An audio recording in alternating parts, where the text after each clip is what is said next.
So yesterday I had a bit of a crisis, like a learning crisis, a mental crisis based on reading, which is funny. So I made this rule up for myself that I should read 3 chapters a day of whatever I like, an article, and watch a YouTube video.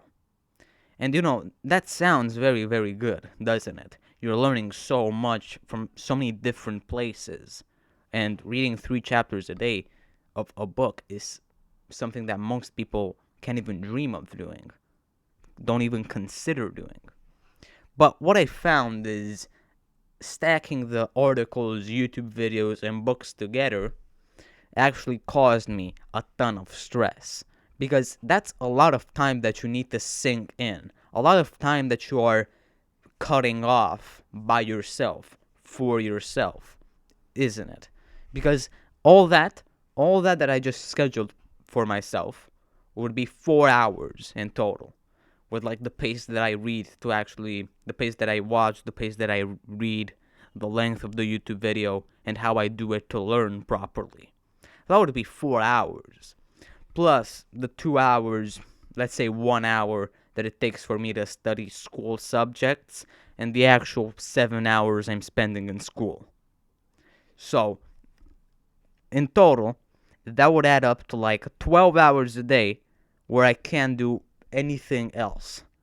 Plus, eating, showering, personal hygiene, everything. All of my day had no liberty in it. So, of course, I got burned out. Of course, I got burned out. So, how do you actually do it in a way that you want to do it and you don't feel exhausted after doing it? Well, you just do it when you feel like doing it. Of course, this only applies if you actually like reading interesting articles, watching podcasts, reading good books.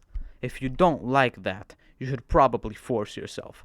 But if you like it and you force yourself to do it in a at a time where you don't want to do it, then you're ruining that passion. You're ruining yourself actually wanting to do it. That is catastrophic, like any person's journey. If you right now like watching YouTube videos and you forced yourself to watch informative YouTube videos, you would not like YouTube videos anymore because now it's seen as a punishment. This is, in my opinion, only the case if you like what you are doing. Because if you don't like what you are doing, you should probably force yourself to actually see that it's not that bad. For example, with meditation, exercise, whatever. But for the things that are actually enjoyable, the things that are spiritually nourishing, you should never force yourself to do them. Because that adds a lot of stress in your day. And side note, spending 4 hours reading things, watching things, I don't know, listening to music, whatever, learning, it's not going to go the best because neuroplasticity doesn't go that fast, doesn't it? If you consume 1,000 ideas in one day, that night's rest will probably absorb like 10 of them. So you shouldn't really try to overwhelm yourself with learning, and you shouldn't try to overwhelm yourself with the things that you like. Because if you like playing piano, you should never force yourself to play piano. That is not the way you do it.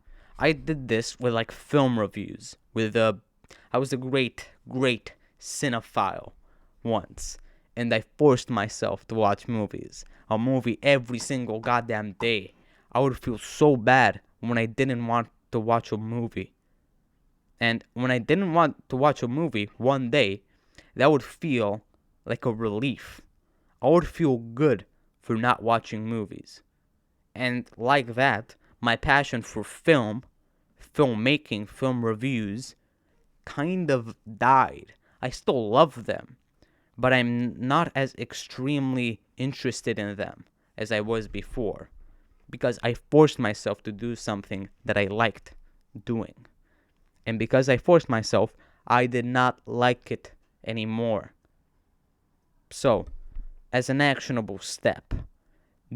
The things that you know you like, just do them when you actually want to do them for recreation.